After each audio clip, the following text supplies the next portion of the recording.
मूसा आलैहिस सालामेर জামানার একটা ঘটনা তাফসীরের কিতাবে উল্লেখ করা হয়। मूसा आलैहिस সালাম আল্লাহর সাথে কথা বলার জন্য যাচ্ছেন, যাওয়ার পথে দেখলেন একটা কবরে বড় আযাব হয়, আবার ফিরার পথে দেখেন বড় আরাম হয়, বড় শান্তিতে আছে। উনি দাঁড়ায় গেলেন, আল্লাহর কাছে জিজ্ঞাসা করেন, আল্লাহ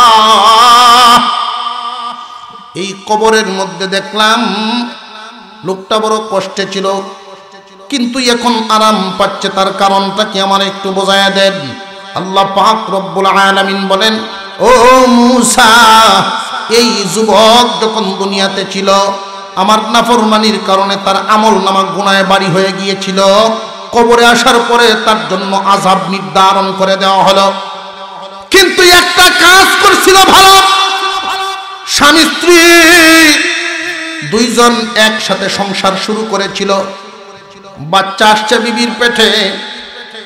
এই বিবিকে সে বলছিল, বিবি রে, যদি আমার ছেলে হয় তাহলে আমি মাদ্রাসায় পড়াবো, আমার যদি ছেলে হয় তাহলে আমি মাদ্রাসায় পড়াইমু। এই কথা বলিয়া সে নিয়ত করছে, সন্তানের মুখ দেখতে পারে নাই, দুনিয়ার থেকে বিদায় হয়ে গেছে। কবরে আযাব দেওয়া হচ্ছিল, কিন্তু আজকে সেই বাচ্চাটা 5-6 বছর বয়স হয়ে গেছে। ওই বাচ্চাকে তার মা আঙুলে ধরে ধরে নিয়ে মাদ্রাসায় ভর্তি করে দিছে। এই বাচ্চাটা যখন সর্বপ্রথম সবকটা যখন পড়া শুরু করে দেয়, বিসমিল্লাহির রহমানির রহিম, মুসা রে বলো দেখি, যার বাচ্চায় আমাকে রহমান এবং রহিম বলতেছে, আমি আল্লাহকে যার বাচ্চাটা, যার সন্তান আমাকে রহমান রহিম বলিয়া ডাক মারে, আমি তারে কেমনে আযাব দেই? এই জন্য আমি আল্লাহ আযাবের ফেরেশতা বদলায় আর রহমতের ফেরেশতা নাজিল করে দিলাম। রে দুনিয়ার ইমানদার মুসলমান, আমাদের অনেক মুসলমান ভাই এই বিষয়টা বুঝতে চান না। ছেলেকে হোক মেয়েকে হোক শুধু একমুখী শিক্ষা দিলে শুধু ইহকালীন শিক্ষা হয়, ইহকালীন ভবিষ্যৎ গঠন করা হয়। এই ক্ষণস্থায়ী ভবিষ্যৎ গঠন করলে তো তার জন্য আপনি সঠিক সিদ্ধান্ত নিতে পারেন নাই। বাচ্চা এখন পড়াশোনা কি করবে, কোন লাইনে যাবে, আপনার বাচ্চা কিন্তু সিদ্ধান্ত নিতে পারবে না, গার্জিয়ান হিসাবে আপনাকেই নিতে হবে। আপনি যেই সন্তানকে এত আদর করেন, বাজার থেকে গিয়ে যদি দেখেন বাচ্চা ঘুমায় গেছে, ঘুমন্ত শিশুর চেহারাটা দেখলেও আপনার বড় মায়া লাগে। এই কলিজার টুকরা সন্তান আপনার অসতর্কতার কারণে, আপনার দুর্বলতার কারণে এই দুনিয়ার ক্ষণস্থায়ী জীবন পার করে যখন আখিরাতের জীবনে পাড়া দিবে, ওইখানে গিয়ে ধরা পড়বে সন্তান যদি জাহান্নামী হইয়া যায়, তখন ওই সন্তানটাই বলবে, আল্লাহ আমার বাবা আমাকে ডাক্তার বানাইছেন, কিন্তু মাদ্রাসায় নুরানি পর্যন্ত 3টা বছর পড়ান নাই। আমার বাবা আমাকে লক্ষ লক্ষ টাকা খরচ করে বিদেশের ডিগ্রি পর্যন্ত এনে দিয়েছেন, কিন্তু আমার আব্বা বাড়ির পাশের মক্তবে পাঠায় আমার 30 পারা কোরআন নজরানা শিখান নাই। কুরআনুল কারীম দেখে দেখে যেখান থেকে ইচ্ছা সেখান থেকে তিলাওয়াত করতে পারে, এই পরিমাণ যোগ্যতা অর্জন করায় দেওয়া বাবার দায়িত্ব। আমরা ছেলে মেয়েকে শুধু লালন পালন করলাম, ও ভাই তাদের দায়িত্ব আছে। দুটোটা ভবিষ্যৎ আমাদের গড়ে দিতে হবে, এমন একটা শিক্ষা তাদেরকে দিতে হবে যেই শিক্ষার মাধ্যমে ইহকালও শিখলো পরকালও শিখলো, যেই শিক্ষার মাধ্যমে ইহকাল এবং পরকাল, ক্ষণস্থায়ী ভবিষ্যৎ এবং চিরস্থায়ী ভবিষ্যৎ, দুনো ভবিষ্যৎ গড়তে পারে। কথাগুলো বুঝে আসতেছে আপনাদের? সন্তানকে শুধু আপনি একমুখী শিক্ষা দিলেন, তার 12টা বাজায়া দিলেন। সন্তান যখন কিয়ামতের দিন জাহান্নামী বলে ঘোষিত হয়ে যাবে, তখন এই সন্তানটাই ডাকতে থাকবে, আল্লাহ আনিয়া দেও মা বাপরে, আনিয়া দেও আমার গার্জিয়ানরে। এই গার্জিয়ানের উপরে পাড়া দিয়া তারপরে আমি জাহান্নামে ঢুকবো। নাউযুবিল্লাহ। গার্জিয়ানে যদি আমাকে নুরানি পর্যন্ত আগে পড়াইতেন, এরপরে যদি দুনিয়া শিখাইতেন তো কোনো অসুবিধা ছিল না। একটা বাচ্চা যদি 3 বছর পর্যন্ত নুরানিতে পড়ে, তার এই সময়টা তো আর নষ্ট হচ্ছে না। খুব ভালো করে বুঝবেন, 3 বছর একটা বাচ্চা যদি নুরানিতে পড়িয়া যায়, এইখানে শুধু যে আরবি শিক্ষা দেওয়া হয় এমন নয়, উলামায়ে কেরাম এই সিলেবাসটা করেছেন অত্যন্ত সুচিন্তিতভাবে। 3টা বছর একজন মুসলমানের স্বপ্ন হলো তার ছেলেকে বড় করে সে ডাক্তার বানাবে। উলামায়ে কেরাম এমনভাবে সুচিন্তিতভাবে সিলেবাসটা করেছেন, ডাক্তার বানানোর স্বপ্নটা যেন তার নষ্ট না হয়, ইঞ্জিনিয়ার বানানোর স্বপ্নটাও যেন তার নষ্ট না হয়, এমনভাবে সিলেবাসটা করিয়াছে। 3টা বছর মক্তবে নুরানিতে যদি পড়ে, ওইখান থেকে বাহির করে নিয়ে স্কুলে ক্লাস 4-এ ভর্তি করতে পারবে। এই যে ক্লাস 4-এ নিয়ে ভর্তি করবে, বাংলা, ইংরেজি, অঙ্ক কোনোটাই সে কম পারবে না। রেগুলার ছাত্র যারা থাকবে এর চাইতে বেশি পারবে মুসলমানের। এই সন্তানটা যেটা নাকি নুরানিতে পড়িয়া গেছে, বরং কয়েকটা জিনিস খুব ভালো করে বুঝবেন। 1 নাম্বার, সে যে দিন শিকার তার উপরে জরুরি ছিল। মুসলমানের সন্তান হিসাবে যতটুকু দিন শিখা দরকার এতটুকু দিন সে শিখে ফেলল। 2 নাম্বার, নুরানিতে পড়ানোর কারণে তার যে হাতের লেখা হয়, স্কুল লেভেলের কলেজের মানুষ পর্যন্ত তার লেখা ইসা দেখবে। এগুলো আমরা পরীক্ষিত, আমরা প্র্যাকটিক্যাল দেখতেছি। আমরা এখানে যারা আছি খুব ভালো করে বুঝবেন। আজকের থেকে একটা নিয়ত করবেন, বিশেষ করে যুবক ভাই যারা আছেন, আমরা আমাদের সন্তানদেরকে প্রথমে নুরানিতে 3 বছর পড়ায়া এরপরে অন্য লাইনে নিব। কথা বুঝে আসছে নাকি? মহান মাওলাই করিম যেই অর্ডার দিয়েছেন, যদি আপনি সন্তানকে মুফতি বানানোর স্বপ্ন দেখেন তাহলে ভিন্ন কথা, মুফতি বানায়া দেন। ইহকাল এবং পরকাল উভয় জাহানের বরকত পাবেন। আর যদি আপনার সন্তান 3 বছর পর্যন্ত পড়াশোনা করার পরে অন্য লাইনে চলে যায়, নামাজটুকু শিখলো না শিখলো না, আমরা এখানে যারা আছি খুব লক্ষ্য করে বুঝবেন। প্রাইমারি স্কুলে যখন বাচ্চারা পড়াশোনা করে, ক্লাস 5-এ যারা পরীক্ষা দেয়, 100 ছেলে মেয়ে যদি ক্লাস 5-এ পরীক্ষা দেয়, ম্যাট্রিক পর্যন্ত যাইলে দেখবেন এই 100 পুরোপুরি নাই, অনেকগুলো কমে গেছে। কমেনি না? কমে না। ম্যাট্রিক পর্যন্ত গেলে দেখবেন 30 জন নাই, 70 জন দিল ম্যাট্রিক। 100-র মধ্যে যদি 70 জন ম্যাট্রিকে চলে আসে, ইন্টারে গেলে আরো 20 জন কমব। ইন্টারমিডিয়েট পরীক্ষা দিল 50 জন, ডিগ্রি পর্যন্ত গেলে ওইখানে গিয়ে দেখবেন আরো 20 জন কমে গেছে। চাকরি করার মতো মন মানসিকতা প্রত্যেকেরই থাকে, কিন্তু 30 জন ডিগ্রিধারী মানুষ যখন চাকরি করার জন্য চেষ্টা করে, 30 জনের 30 জনে চাকরি পায় না, পায় মাত্র 10 জন। এই 10 জন যে চাকরি পাইলেন, 100 যে প্রাইমারি পরীক্ষা দিছেন মনে আসেনি? 100 ছেলে মেয়ে একসাথে প্রাইমারিতে পরীক্ষা দিল। গার্জিয়ানদের ইচ্ছা ছিল দুনিয়া শিখানো, কিন্তু দুনিয়া শিকার ক্ষেত্রে দুনিয়াতে কামিয়াব হইল তারা, সরকারি চাকরি হইল যারা। মাত্র কয়জন? 10 জন। বাকি 90 জনের হালতটা একটু খুঁজিয়া দেখেন।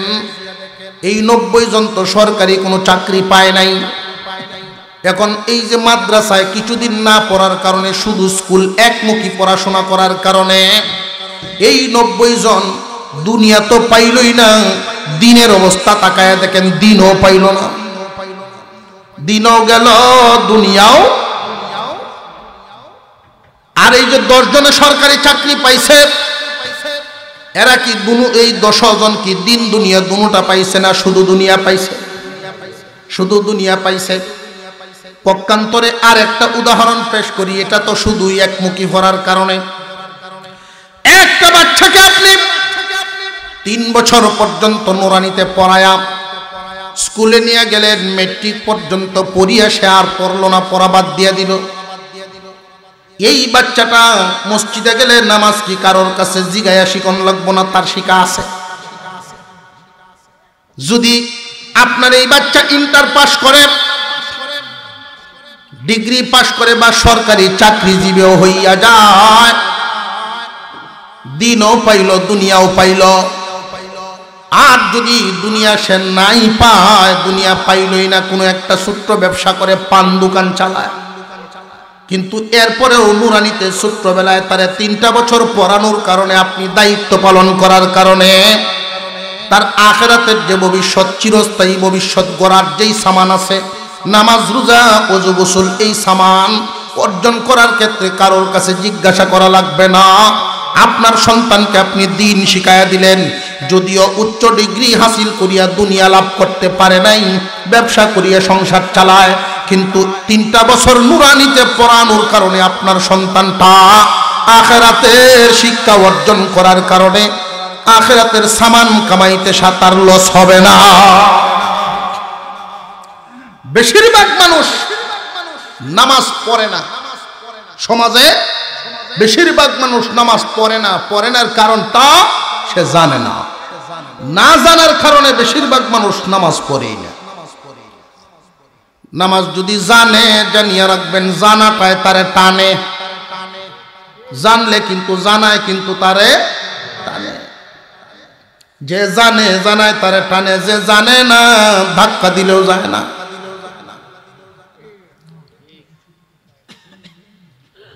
মুরব্বী মানুষ কয় হুজুর দোয়া করেন, ব্যবসা বাণিজ্য তো ছাড়িয়ে দিছি, এখন আল্লাহ বিল্লাহি করাম। যে ব্যবসা কেন ছাড়লেন? কয় পোলা মানে এখন আর দেয় না, দোকানও বইতাম, ছেলেরা বড় হয়েছে। খবর লইয়ে দেখা গেছে যে 500 টাকা যদি কাস্টমারে দেয়, বেটা 700 টাকা ঘুরায় দেয়। মাথা ঠিক আছে তা?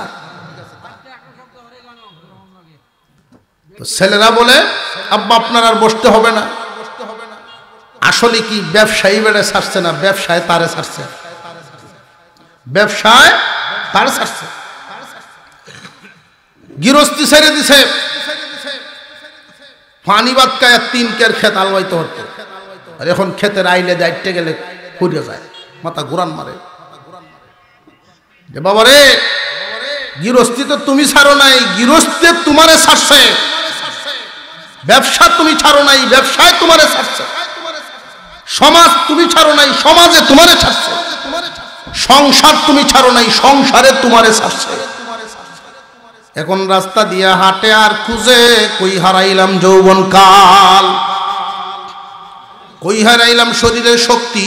আগে নামাজে দাঁড়ায় আমি 20 মিনিট দাঁড়ায় থাকতে পারতাম, কিন্তু এখন 2 মিনিট। ইমামের কেরাতটা যদি একটু লম্বা হয়, মনে মনে গুসা উঠে, মনে মনে মুরব্বী গুসা উঠে। মসজিদ তো বাইরে একটু পিছন দিয়ে যে ময় মুরব্বীরা আছে, একটু খেয়াল রাখুন যে আপনি তো আপনার আন্তাজে পড়তে থাকুন, আমরা যে কোমর বেদনা এটা তো খেয়াল নাই আপনার। কথা বুঝাইতেছে? সব কিছুর থেকে যখন মানুষ ফারেক হয়, এই মানুষটা পরে মসজিদও যাইতো চায়। কিন্তু মসজিদও যে যাইতো চায়, এটাও কেমন যাওয়া যায়? কইলা যায় না, শর্মায়, জীবনে কেউ অভ্যাস নাই। বিবি সব কয় কি ব্যাপার, মসজিদও যাই না গেলে লাগে কয়েকটা যায়, আমরা চিল্লাইস না অতটা। ফুলা ফানেও গেলে সমাজের মানুষ আছে, এরকম একটা বুড়ি মানুষ নামাজ না পড়ে, বেটা পড়ছে না বেকায়দাত, বিরাট বেকায়দাত পড়ছে।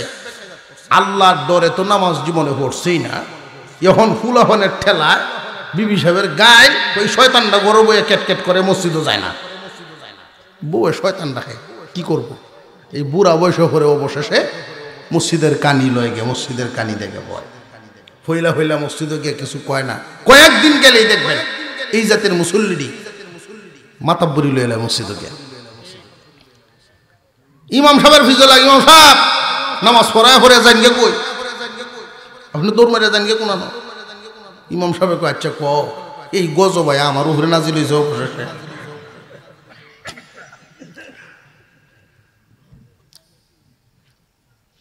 এক ইমাম সাহেব উনি বয়ান করতেছেন নামাজীদের উপরে আল্লাহর রহমত নাজিল হয়, নামাজীদের উপরে আল্লাহর রহমত নাজিল হয়, এতে আপনাদের কোনো সন্দেহ আছে? ইমাম সাহেব শুক্রবারে এই বয়ানটা করতেছে যে সর্বপ্রথম এই রহমত যখন নাজিল হয় ইমামের উপরে পড়ে, এরপরেই এই রহমত চলে যায় ইমামের পিছনে যিনি দাঁড়ায় তার উপরে।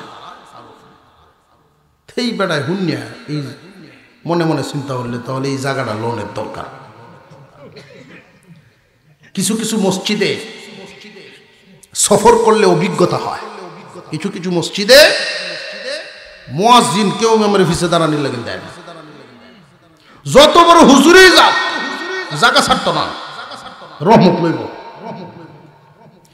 রহমত লইলে এই জায়গা দাঁড়ানোর একটা যোগ্যতার দরকার আছে না?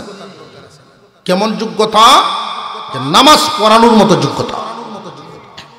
ইমাম সাহেব নামাজ পড়াচ্ছেন, ওনার সমস্যা হইতেই পারে, যদি সমস্যা হয়ে যায় বাকি নামাজটুকু শেষ করবেন পিছনের উনি নায়েবের মতো, প্রতিনিধির মতো। বড় বড় মুফতি সাহেব গেল বেটা জায়গাটা ছাড়তো না, বেটা নিশা লাগিয়ে বললো এই জায়গার দখল করবো। বাসাত গিয়ে কয়ে বেআই যে একটা জায় নামাজ দিছেন আমারে, যে বলে নামাজ ভরতো না, এই সময় জায় নামাজটা দিয়েছেন গরু তুললে তুইছে বউ এই জায়গায় জায় নামাজ, তুমি এখন কি করতা? 3 দিন হয়েছে মসজিদে গেছ, কয়েকটা জায়গা দখল করা,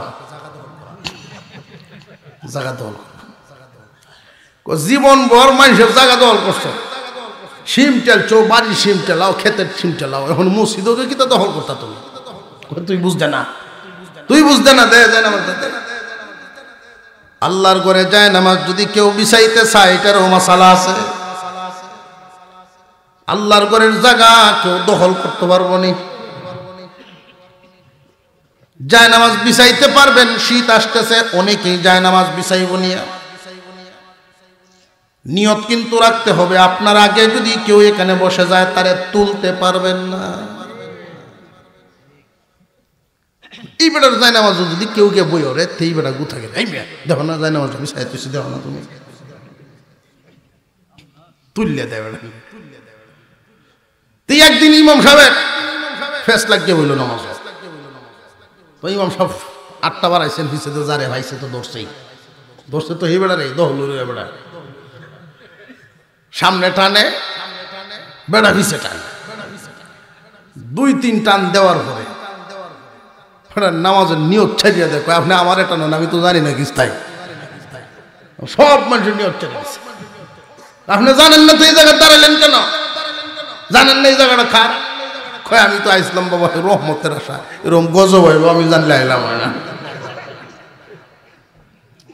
এই কথাগুলি বলা লাগে এই কারণে সমাজে কিছু মানুষ বেবুঝ মানুষ আছে, যেখানে বইবেন না হেন বই থাকে। কথা বুঝে আসতেছে আপনাদের? এগুলো দরকার, এই জায়গাটা একজন জান্নেওয়ালা লোকের জন্য। কথা ঠিক আছে? কিন্তু এই লোকটা যদি নুরানিতে পড়া থাকতো তাহলে কি আর অসুবিধা ছিল? আপনার ছেলে যদি হয় 4 জন, নুরানিতে পড়াইবেন কয়জন? তাহলে বুঝাইতে পারছি আমি বিষয়টা, এটাই আমার লক্ষ্য উদ্দেশ্য ছিল। আজকাল আমাদের সন্তানদেরকে দুনিয়ায় বসবাস করার জন্য যেই পরিমাণ শিক্ষা দেই, আখিরাতের কামাই করার জন্য কিন্তু এর 10 ভাগের 1 ভাগও শিক্ষা দেই না। সন্তানের ভবিষ্যৎ গড়িয়ে দেওয়া মা বাবার উপরে দায়িত্ব, কিন্তু মা বাবায় শুধু একমুখী ভবিষ্যৎ গড়িয়া দেয়, দ্বিমুখী ভবিষ্যৎ করে না। ক্ষণস্থায়ী ভবিষ্যতের পেরেশানি, আমার ছেলে দুনিয়াটা কেমনে পার করব, হাইরে দুনিয়া কয়েকদিনের জিন্দেগি। আমাদের মাথার উপরে যেই লাইটগুলো জ্বলতেছে, এই লাইটগুলো যদি দোকানে কিনতে যান তাও একটা 6 মাস বা 1 বছরের গ্যারেন্টি পাওয়া যায়, 6 মাস 1 বছরের গ্যারেন্টি পাওয়া যায়। কিন্তু আমাদের এই সোনার জীবন, এই জীবনের 1 সেকেন্ডের কোনো গ্যারেন্টি না। এই জীবনটার জন্য কি পরিমাণ পেরেশান। আপনি আপনার সন্তানকে আলেম বানান, এই পরামর্শ দিতেছি না। আলেম তো বানাইবেনই না, কারণ ভাত খাইতো না। হুজুর বানানোর কথা কইতাছি না, কিন্তু সর্বনাশ করেন না। নুরানিটা অন্তত পক্ষে পড়ায়া নেন, তাহলে আপনি মরলে জানাজার নামাজটা পড়তে পারবো। সন্তানকে আপনি জন্ম দিলেন, এই সন্তানটা যদি আপনার কোনো কাজেই না লাগে, তাহলে কেন তার লালন পালন করলেন, তার পিছনে ব্যয় করলেন? মুরব্বী মানুষ, গ্রামের একজন মুরব্বী মানুষ, ওনার ছেলে সন্তান হইল 3 জন। কয়জন? 3টা ছেলে উনার। এই 3 ছেলের মধ্যে একজন খুব দেখতে শুনতে সুঠাম দেহের অধিকারী, সুন্দর। বাপে নিয়ত করছে যাই ছেলেটা একটা অফিসার হইতে পারবো। এই ছেলেটারে দিস স্কুলে একমুখী শিক্ষায় শিক্ষিত করলো, বড় হইয়া হইছে ডাক্তার। লস হইছে না লাভ হইছে? ইহনো বই এত লসই কইতাছে, আসলে মনে মনে কি লস না লাভ?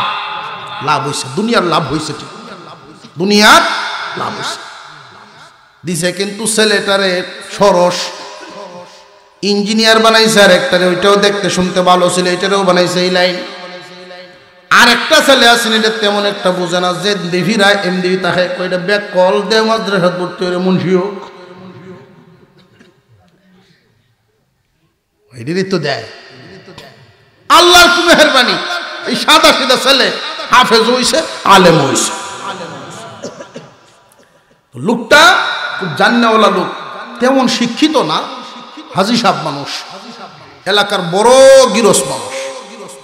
ছেলেরা কি কামায়া তারে দিব এই চিন্তা বেড়ার নেই। বেড়া সম্পত্তি বহুত, দোকান বাড়াইতেছে, বাসা বাড়াইতেছে, ছেলেদের ইনকামের দিকে বেড়ার কোনো নজর নেই। কুরবানি ঈদের সময় বড় গরু কিনে কুরবানি দেয়, ছেলেরা বাড়িতে আয়া ঈদ করে। ছেলেদের চাল চলনটা আবার মুরব্বী খুব বুঝে। অনেক মুরব্বী আছে দেখবেন, আমি এক মুরব্বী লাগল হয়েছিলাম একবার। বেড়া মূর্খ মানুষ, কিন্তু কথা যে একটা কয় খুব দামি দামি। ফাঞ্চাইতে বইয়া একদিন বলতেছেন, মেয়া লুবের সাথে কিন্তু আকলে পারে না। আমি এই কথাটা লিখে রাখছি, লুবের সাথে আকলে পারে না। এটা হইল মূর্খ বেড়ার কথা, বেড়া বড় সর্দার। আমি এটার ব্যাখ্যা করলাম, চিন্তা করলাম, কথা সঠিক। কারোর ঘাড়ের উপরে যদি লুব সোয়ার হয়ে যায়, কেউ যদি লুব এফায়া বয়, সে যত বড় শিক্ষিত হোক না কেন, তার পতন নিশ্চিত হবে।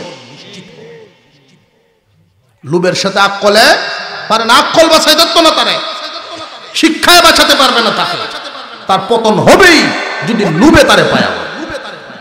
লুবের সাথে আকলে পারে না, লুব মারাত্মক ক্ষতিকর। এবারে এমন এক মাতবর গ্রাম্য এলাকার লোক, 3 পুত্রে যে 3 লাইনে পড়াইলো, চিন্তা ভাবনা করে এদের চাল চলন দেখলে ঈদের সময় যখন বাড়িতে সেই 2 ফুতে চিন্তা করে আব্বার টেহা পয়সার অভাব নাই, আব্বারে আমরা দিতাম কিতা, বরং যাও না সময় গাড়ি ভাড়া আর লইয়া যায়। আর এই হুজুর হুদ যে ব্যাককল যারা আছে, এটা আয় আব্বারে 10,000 টাকা কুরবানি যাবা, কুরবানি যেতে লাগছে। মুরব্বী মানুষ বিবিরে ডাক দিয়া বলে, বিবিরে সন্তান তো 3 জন, কিন্তু ওইটাই টাকা কেন দেয় জানোনি? যে ব্যাককল্প, যে না না, আসল কারণ কি জানোনি? ওই ব্যাককল্পতে এমন লাইনে পড়াশোনা করছে, ব্যাককল্পতে জানে যে কুরবানি একটা ইবাদত, আর সেই 2টা জানে কুরবানি হইল গোশত খাওয়ান। কথা বুঝাইছে? এই 2টা জানে কুরবানি গোশত খাওয়ানোর জন্য শরীক হয় না, আর এই হুতে জানে এটা একটা ইবাদত, ইবাদতে শামিল হইতে চায়। গরু সুর, এলাকার নাম করে গরু সুর। কুরবানি ঈদের পরের দিন বেওয়াই আইসে বাড়িতে বেড়াইতো, বেওয়াই গরু কত দেন ছিলাই, আপনি জানেন না আমি কি করি? কুরবানি দেও, হ্যাঁ কুরবানি গরু চুরি এনে দিচ্ছে। কোথায় কি লাভ হইল? লাভ যে হইতো না এটা তো আমি জানি। গরু চুরি করছি গুনাহ হইছে, কুরবানি দিছি সওয়াব হইছে। সওয়াবে গুনাহে সমান, মাঝখানে বস্তুটা খাইলাম, বড় হিসাব মিলাইছে। নাউজুবিল্লাহ কইতেন না। একমুখী শিক্ষা হাসিল করব, এই জাতের হিসাব মিলাই। কথা বুঝে আসতেছে? قال النبي صلى الله عليه وسلم إن الذي ليس في جوفه شيء من القرآن كالبيت الخريب। আল্লাহর নবী বলেন হাদিস শরীফে, যার ভিতরে কোরআনের কোনো অংশ নাই তার ঘরটা হলো মানব শূন্য ঘরের মতো। তার ভিতরটা মানব শূন্য ঘরের মতো। কোনো একটা বাড়ি 1 কোটি টাকা খরচ করে বাড়ি বানাইছে, সব থাকে লন্ডন। 5 বছর 10 বছর পরে আসে, আইসা যখন দরজা খুলে, তালা খোলার পরে এই ঘরটা কি যেমন রেখে গেছিল এমনই থাকবো। ব্যাঙ থাকবো, ইঁদুর থাকবো, শিকা থাকবো, থাকবো না থাকবো না, বহু প্রাণীর বসবাস।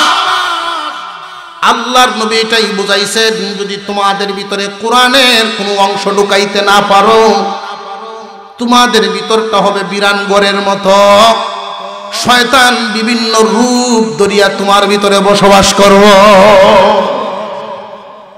সন্তানের ভবিষ্যৎ নষ্ট করে দিবেন না। একমুখী চিন্তা ভাবনা করে সন্তানের ভবিষ্যৎ নষ্ট করে দিবেন না। তো এই লোক চিন্তা করলো 3 ফুট তো তাকে 3 জন শহর, একজন মসজিদের ইমামতি করে, মাদ্রাসাও চালায়, এই যে বেকল হুক যেটা, আর আরেকজন ডাক্তার, আরেকজন ইঞ্জিনিয়ার। কয়েকে দেখি একেবারে ছাতি ব্যাগ ট্যাগ লইয়া ঘুরিয়ে দেখি এরা কোন হালতে আছে। হাজি সাহেব হইলাই গেছে ইঞ্জিনিয়ারের বাসা, গিয়া দেখে তার ইনকাম হইল মাত্র 3 লাখ, এর দরকার 6 লাখ। তারও 3 লাখ টাকার ফেরেশানি আছে না, এর ফেরেশানি দেখিয়া বাপে কাহা রে পুত্রে কি লাইনে তোরে ভরাইলাম, দুনিয়া তো তোর উপরে উঠে বয়ে রয়েছে। পানির উপরে যদি নৌকা থাকে সুন্দর চলবো, কিন্তু নৌকার উপরে যখন পানি উঠবো তখন অবস্থাটা কি? কথা বুঝে আসতেছে? হাজি সাহেব বলেন, না বাবা তোমার বাসা তৈল না, বুঝছি তোমার জিন্দিগি কোন হালতে যাইতেছে। আয়া পড়ছে না, ডাক্তারের হালতটাকে দেখি।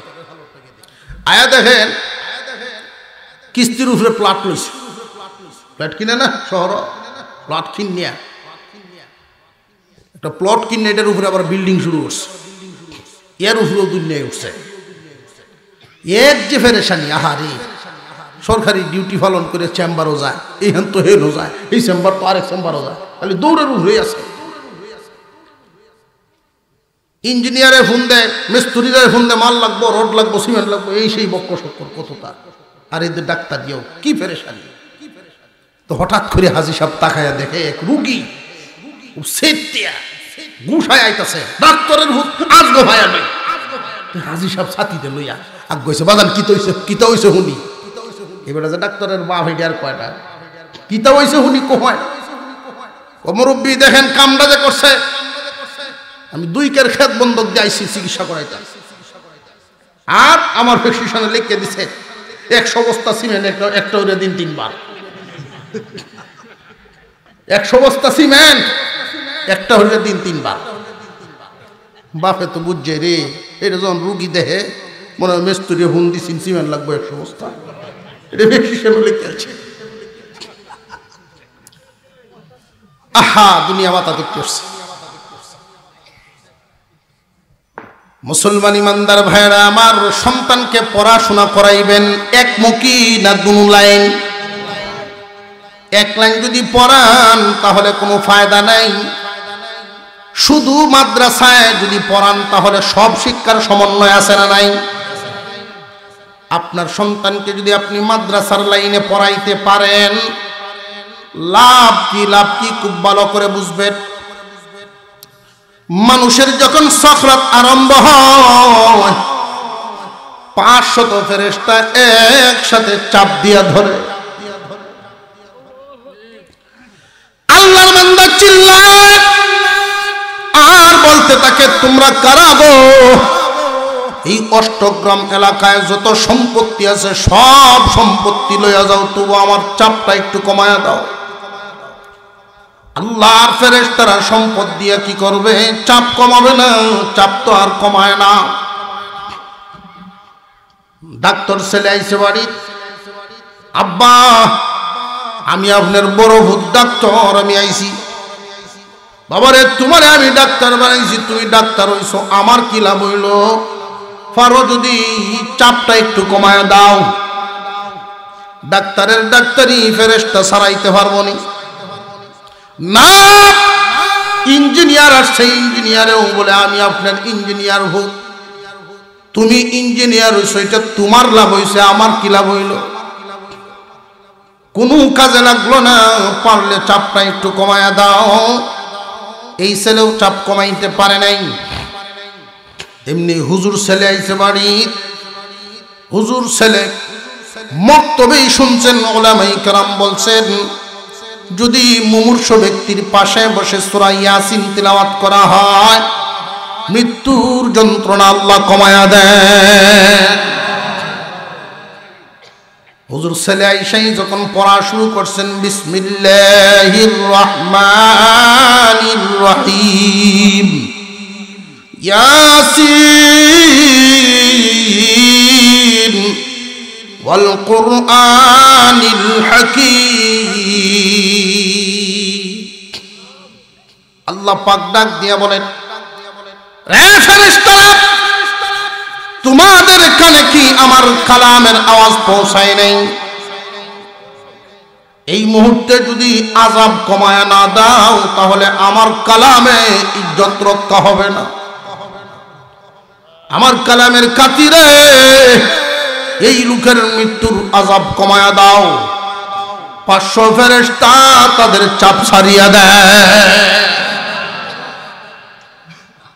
তাহলে সন্তানকে কোরআন শিখায় লাভ হইছে না হইছে না?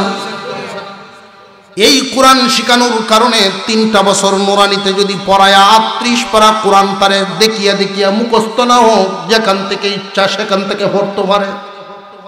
সহি শুদ্ধভাবে কোরআন শিক্ষা দেওয়ার কারণে মা বাবার লাভ হয়ে গেল। জানাজার নামাজের বেলায় অবস্থাটা দেখেন, কোন সন্তান যদি মা বাবার জানাজার নামাজ পড়ায়া দিতে পারে, এই সন্তান যখন মা বাবার জানাজা পড়ানোর জন্য দাঁড়ায় যায়, চোখের সামনে ভাসতে থাকে এই যে লাশ নিয়ে আমি দাঁড়াইলাম জানাজায়, এই লাশ হলো আমার আব্বা অথবা আমার আম্মা। এমনি ইমামের চোখে কিন্তু ভাসতে থাকবে, আমাকে আলেম বানানোর জন্য আমার আব্বা কি কষ্ট করছে, আমাকে আলেম বানানোর জন্য আমার আম্মা কি কষ্ট করেছেন। মাদ্রাসায় যখন একটা ছাত্র পড়ে, ছুটি কাটানোর জন্য যখন বাড়িতে যায়, লক্ষ্য করে দেখবেন খোলার দিন কোনো বাচ্চা যদি মাদ্রাসায় আসতে একটু গড়িমসি করে, বাবা উঠান থেকে ডাক দেখায়, আমার বাড়ির জায়গা নাই, তাড়াতাড়ি মাদ্রাসায় যাও। এই ছেলেটাকে পাক করে নিয়া মা আস্তে করে বুঝাইতে থাকেন, বাবারে বাড়ির থাকিও না, তুমি মাদ্রাসায় চলিয়া যাও। যেই বাচ্চাটাকে নিয়ে মা একসাথে ঘুমাইতে পারলে কলিজায় ঠান্ডা হয়ে যায়, কলিজায় আরাম পায়, ওই কলিজার টুকরা সন্তানটাকে মাদ্রাসায় শীতের দিনে কেন ফাটায়? উদ্দেশ্য একটাই, আমার সন্তান কোরআন শিখবে, আমি মরলে জানাজা পড়ায় দিব। সন্তানের সামনে যখন মা বাবার লাশ দাঁড়ায় যায়, এই লাশ রেখে যখন সন্তান সামনে ইমাম হয়, এই দৃশ্যগুলো যখন স্মরণ হইতে থাকে, চোখের মধ্যে আর পানিটা আটকে রাখতে পারে না, চোখের পানি ছাড়তে থাকে আর আল্লাহর কাছে মনে মনে দোয়া করে।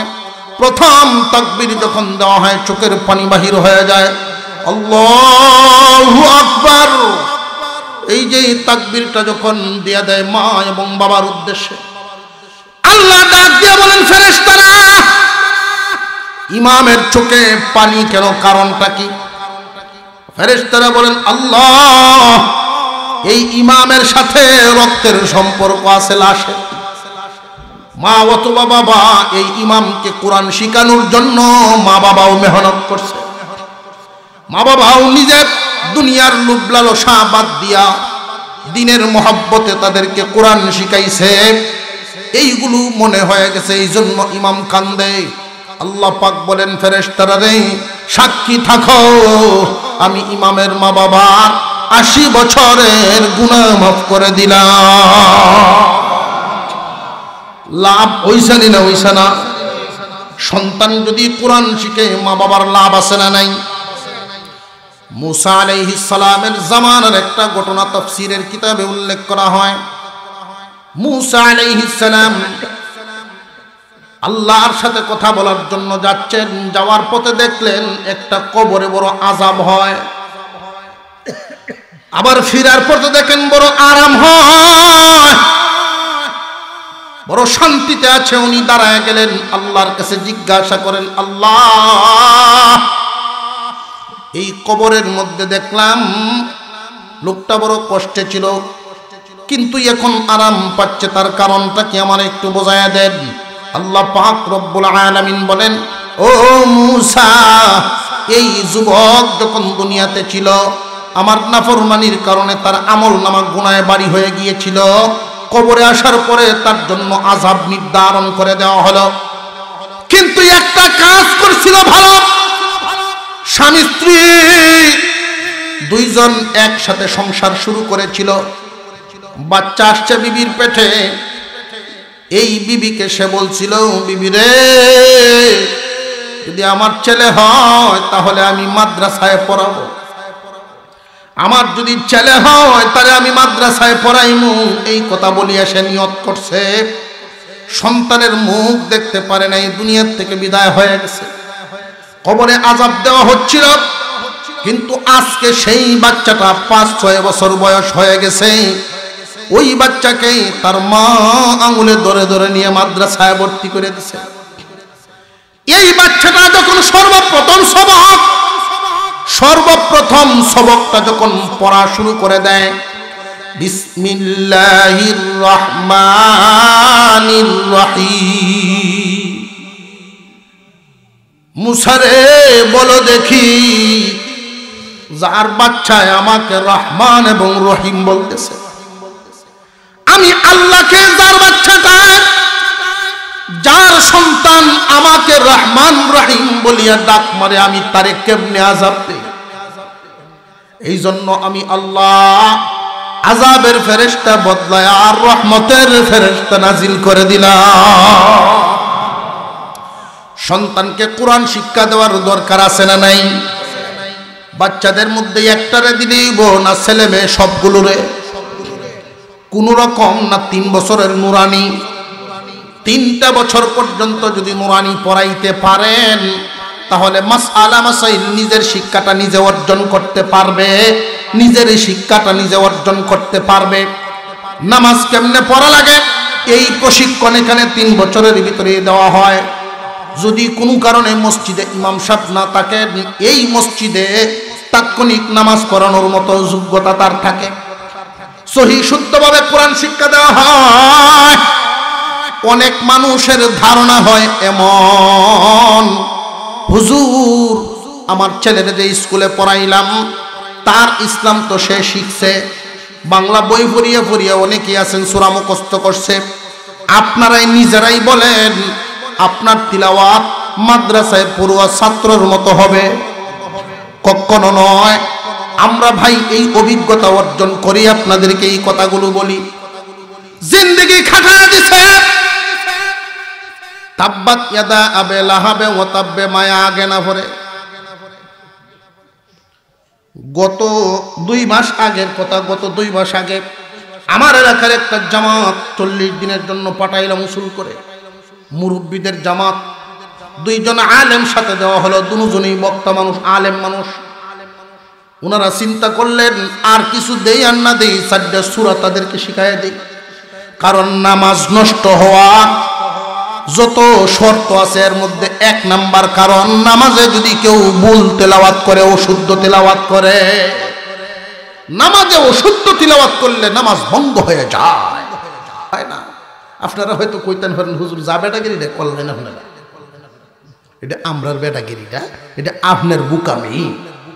আমরা বেটাগিরি না আপনার বেকলামি? আপনার বেকলামি আপনি বললেন না কেন? আপনার আব্বার মুখামি আপনার আব্বাই পড়াইল না কেন? নুরানিতে যদি 3টা বছর আপনি পড়ে ফেলতেন তাহলে আমি আপনার সামনে এই বেটাগিরি করতাম পারলাম না। আমি বলতে পারতাম না যে আপনার নামাজ হতো না, এটা কইতাম। এই 2জন মুরব্বী 2জন আলেমকে যে জবাবটা পাঠাইলাম, তারা ভিডিও করে আমার মোবাইল ওইটাও হনো রয়েছে, রাখছি আমি মাঝে মাঝে দেখি আর আসি। তাব্বাত ইয়াদা আবি যে সূরা পড়াইতেছে, হাম্মালাতাল হাতবার পড়াইতাল না, হাম্মালাতাল ফাকাল কয়, উচ্চারণ আর করাইতাল না। অনেক টাইনে টুন্নে ব্যবসা করে একটু জায়গা টানে, আবার গুরান দিতেই পরিষ্কার, আবার জায়গার জায়গা। অনেক মসজিদের ইমাম সাহেব তারা চেষ্টা করেন মুসল্লিদেরকে কয়েকটা সূরা মুখস্থ করায় দেওয়ার জন্য। সপ্তাহ 15 দিন পর্যন্ত মস্ক করা ইমাম সাহেব, 8-10 জন মুসল্লি তারাও ভরতাছে, সাথে সাথে ভরতাছে। ইমাম সাহেব যদি কয় চা আগামী ওয়াক্ত আমি হুনাম কেলা কি পরিমাণ ফারুল তে এরপরের ওয়াক্ত ইমাম একলাই নামাজ পড়ব, কোনো মুসল্লি আর আইতো না, গেলেই ধরবো। এই জন্য ভাই কাঁচা থাকতে নানুয়ালে বাস, পাকলে করে টাস টাস।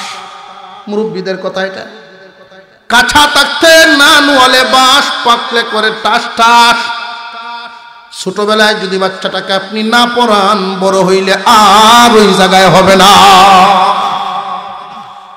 ছেলে হোক মেয়ে হোক, ইসলামী নিয়ম নীতি মানা শুধু বুড়া হইলে দরকার না, বালেগ হওয়ার পরে।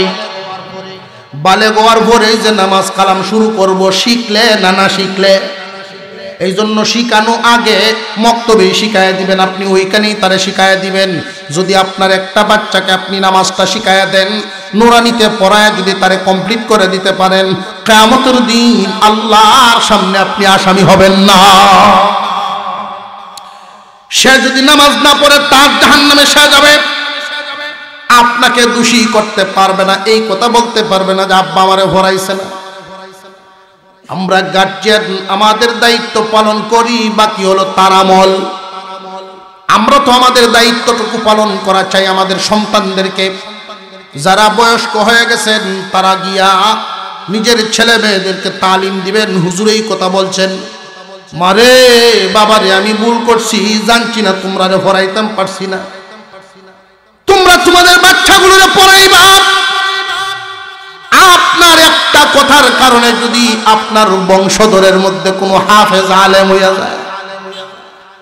قال النبي صلى الله عليه وسلم من قرأ القرآن فاستظهره فأحل حلاله وحرم حرامه أدخله الله الجنة وشفعه في 10 من أهل بيته كلهم قد وجبت له النار।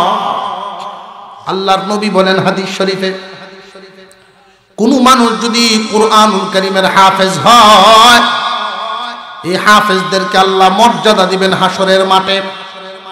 কি মর্যাদা?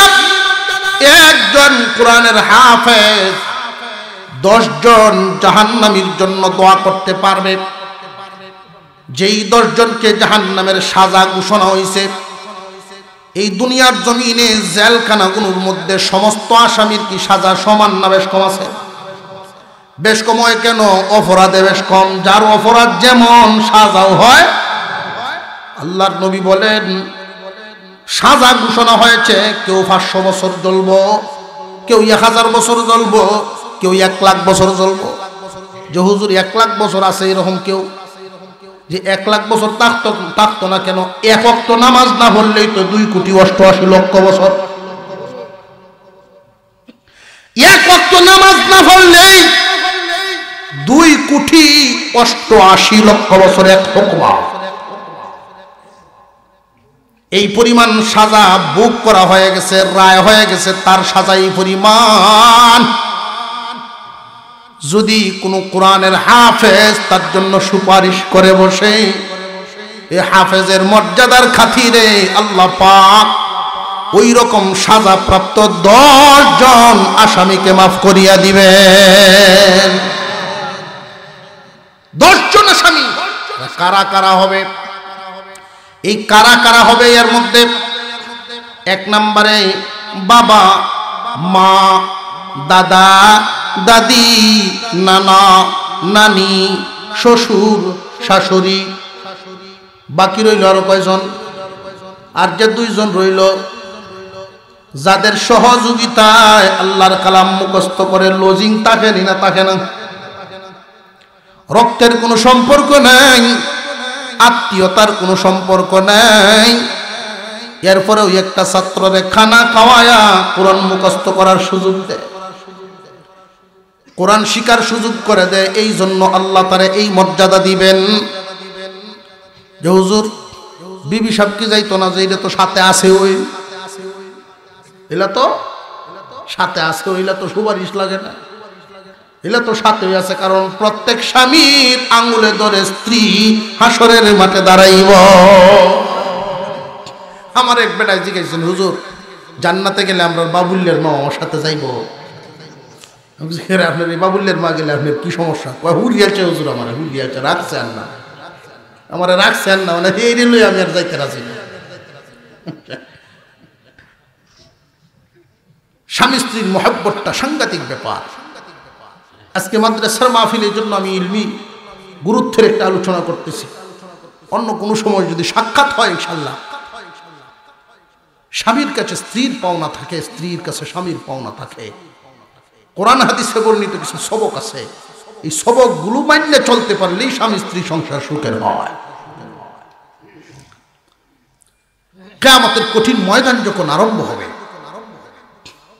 কুরআনুল কারীম জজের সাথে উকিল যেমনে জেরা করে, আল্লাহর কালাম এই উম্মতে মুহাম্মাদের জন্য, আপনাদের জন্য, এখানে যারা বসা আছেন আপনাদের জন্য আল্লাহর কালাম এইভাবে সুপারিশ করতে থাকবে। অনেকেই জামডি বাইরে রয়েছে, সুবহানাল্লাহ কইছে না, জবান খুলে বলেন সুবহানাল্লাহ। কেমনে হইব কইতাম নি, আল্লাহর কালাম যে কেমনে সুপারিশ করব।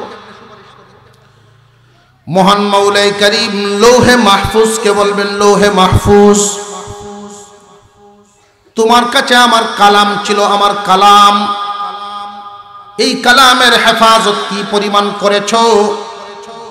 আল্লাহ পাক রব্বুল আলামিন বলবেন কি পরিমাণ হেফাজত করেছো?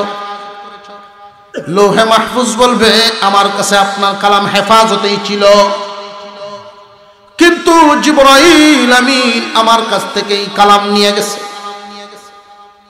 আল্লাহ পাক রব্বুল আলামিন বলবেন জিবরাইল আমার কালাম কই, আমার কালাম দাও।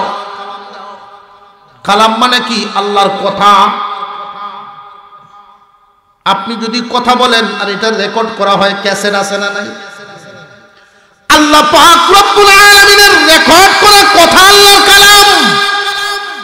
মহান মাওলাই কারীম আপনি আমার রব, সেই আল্লাহর কালাম। জিবরাইল আমিন বলবেন আল্লাহ আপনার কালাম লৌহে মাহফুজ থেকে নিয়া আপনার হাবিবের কাছে আমি পৌঁছায় দিছি। হুজুর আকরাম সাল্লাল্লাহু আলাইহি ওয়াসাল্লামকে ডাক দেওয়া হবে, হাবিব আমার কালাম কই, আমার কালাম কই? আল্লাহর হাবিব ওই সময় বলবেন আল্লাহ আপনার কালাম আমার উম্মতের হেফাজতে দিয়ে আসছে, আমার উম্মতের আপনার কালামের হেফাজত করবে। আল্লাহ পাক রব্বুল আলামিন উম্মতকে জিজ্ঞাসা করতে চাইবেন, আল্লাহর হাবিব বলবেন আল্লাহ আমার উম্মতকে জিজ্ঞাসা করিয়েন না, আপনার কালামকেই জিজ্ঞাসা করেন। আল্লাহ পাক রব্বুল আলামিন ডাক দিবেন আল্লাহর কালাম, তখনই হাফেজে কোরআনদের সিনার ভিতর থেকে, হাফেজে কোরআনদের সিনার ভিতর থেকে আল্লাহর সামনে গিয়ে হাজির হবে। আল্লাহ পাক রব্বুল আলামিন বলবেন তোমার হেফাজত কারা কারা করছে? আমার হাবিবের উম্মতেরা তোমার হেফাজত কেমনে করছে? আল্লাহর কালাম বলতে থাকবে আল্লাহ আমার হেফাজত করার জন্য একদল মানুষ তাদের ছোট্ট বেলাটাকে মাদ্রাসার ফ্লোরে ঘুম পাড়ায় খাটায় দিছে। একদল মানুষ কোরআন পড়াইছেন আর একদল মানুষে কোরআন পড়ছে, আর এই দুই দলের মাঝখানে আরো এক দল আছে আল্লাহ আমাকে পড়ানোর ব্যবস্থাও করিয়ে দিছে। আল্লাহ পাক রব্বুল আলামিনের দরবারে আল্লাহর কালাম সুপারিশ করতে থাকবে। আল্লাহ পাক বলবেন যারা তোমাকে মুখস্থ করে হেফাজত করছে, ব্যাখ্যা বিশ্লেষণ করে হেফাজত করছে, কোরআনের কেউ ভুল ব্যাখ্যা দিলে সাথে সাথে প্রতিবাদ দেওয়া হয়েছে, সহি ব্যাখ্যা করিয়াছে, ওই সমস্ত মানুষগুলোর যদি ভুল তাকেও পর্দার আড়ালে বিচার করিয়া এদেরকে মাফ করা। আল্লাহ পাক রব্বুল আলামিনের দরবারে আল্লাহর কালাম বলবে আল্লাহ এক দলে পড়াইছে আর এক দলে পড়ছে, আর একটা দল যে আছে পড়ানোর ব্যবস্থা করছে। আল্লাহ দুনিয়ার জমিনে দুইটা ইট জোড়া লাগলে দেখছি সিমেন্ট লাগে। দুই দল মানুষ পড়াইছে আর পড়ছে, আর এক দল মানুষ পড়ানোর ব্যবস্থা করিয়াছে। আল্লাহ এই অষ্টগ্রামী এলাকার যে সমস্ত মানুষ কোরআন পড়ানোর ব্যবস্থা করিয়াছে আল্লাহ এদেরকেও মাফ করিয়া দাও। আল্লাহ বলবেন এদের তো অনেক বড় বড় গুনাহ, এদের তো এই গুনাহ আছে, ওদের তো এই গুনাহ আছে। আল্লাহর কালাম তখন কিন্তু উকিলের মতো জেরা করতে থাকবে আপনাদের জন্য। আমার শায়েখ মুর্শিদ তিনি বলেন কোন এলাকায় যদি মাদ্রাসা হয়, কোরআনের মাদ্রাসা হয়, ধরিয়া নিবা আল্লাহ এদেরকে বস্তাত ভরিয়া জান্নাতে দেওয়ার জন্য আল্লাহ মাদ্রাসা করেছে। কারণ এই মাদ্রাসার প্রতি মানুষের মহাব্বত এক একজনের এক এক ধরনের মহাব্বত থাকে। এই এলাকার কোন মানুষ মহব্বত হইলেও করে, মহব্বত মন থেকে হইলেও মহব্বত করে মাদ্রাসাকে। রাস্তা দিয়ে যাওয়ার সময় যদি মনে মনে কয় আরে নবীর বাগান, নবীর বাগান, এই যে মহব্বতটা করলো এই উসিলায়ও কেউ যদি ইন্নাল ইলমা ওয়াল আলিমা লাম তুকতাব লাহু খাতিআতু আইয়াম হায়াতিহি,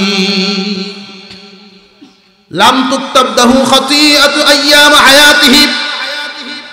মানুষের দিলের ভিতরে যদি কোনো মুমিনের দিলের ভিতরে ইলম এবং আলেমদেরকে মহব্বত রাখতে পারে, মহব্বত, এই ভালোবাসার খাতিরে আল্লাহ পাক তারে পুরস্কার দিবেন দুইটা। এক নাম্বার পুরস্কার তার আমলনামায় সগীরা গুনাহ লিখা হইবে না, দুই নাম্বার তার ঈমানের সাথে মৃত্যু দেওয়া হবে। মহব্বত প্রকাশ করা, সাহায্যকারী হয়ে যাওয়া। আল্লাহর কালাম বলতে থাকবে আল্লাহ কিয়ামতের কঠিন ময়দানে আল্লাহর কালাম সুপারিশ করবে। এক দলে কোরআন পড়ছে, আরেক দলে পড়াইছে, আরেক দল পড়ানোর ব্যবস্থা করছে। যারা পড়ছে পড়াইছে আরেক দলে যে পড়ানোর ব্যবস্থা করলো আল্লাহ এদেরকেও মাফ করিয়া দেয়।